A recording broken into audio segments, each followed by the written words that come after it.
Hello, in this video we will be implementing something for training where you can stop training a jutsu. So if we go to the training grounds and let's say we start training this one. It goes on for 30 minutes, but now I want to cancel it. So we'll implement some cancel feature here. And today I have zoomed in a little bit, so hopefully you guys can actually see the code.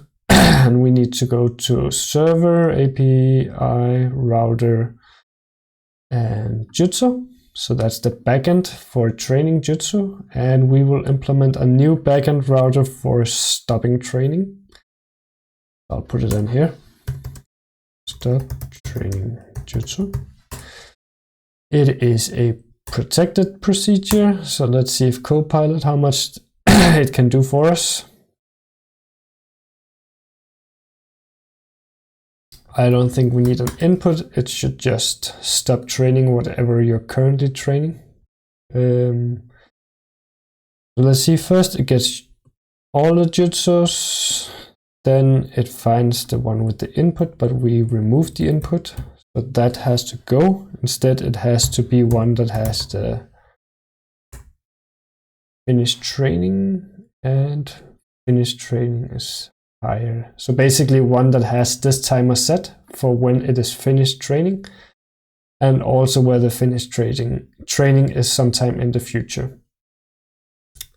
So if this one is not found, we throw an error, that's fine. And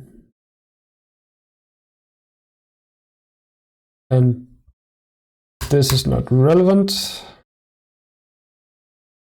because we're already checking that in our find. Not training any jutsu. Then we need to do the update where we set the finished training to null. We set the updated that to the current date. We also need to set the level to level -1, because when you start, it automatically increments the level. So we need to decrement that. And then in the where, it has to be user jutsu ID. So the ID of the given jutsu, user jutsu, and also this check is fine for the user ID. I don't think it's strictly necessary, but fine. And then says you stop training. So that's absolutely good. Then let's implement a button here. It has to be, let's put it beneath the text. So we go to training grounds page. And basically what we see here is this overlay with the time left. And we want to put in a button here at the bottom. So let's see if we're importing some icons from somewhere. Here, I guess we can go with a X circle icon. That sounds right. We put that at the bottom of the page.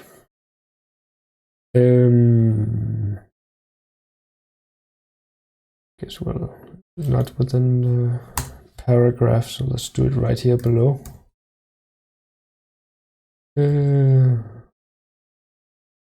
And it pops up like we wanted to here. Let's do a cursor pointer so that it's clear that it's something you can click.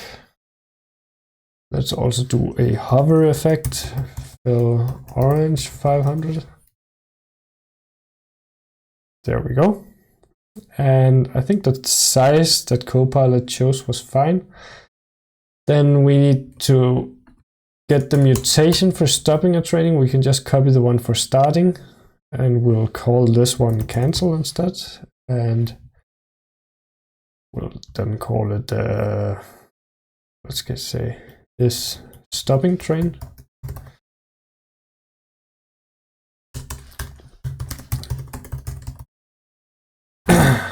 Let's do aggregated is loading, which is just either of those two.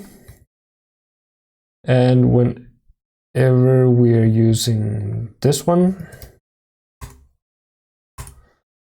we will do is loading instead.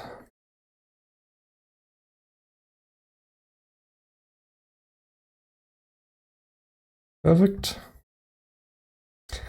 I don't think we updated the mutation, so now it has to call stop training instead.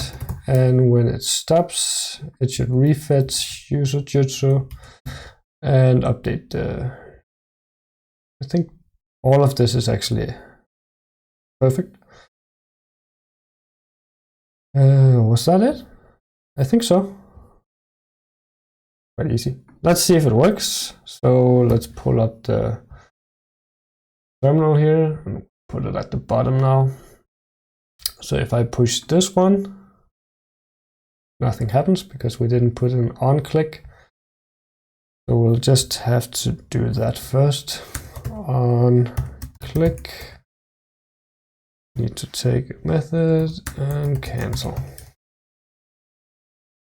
And I think our cancel didn't take any parameters, so this should work. Let's try pushing again. Stops. And that works out. So let's just go over what we changed. We added the stop training. We imported the X circle.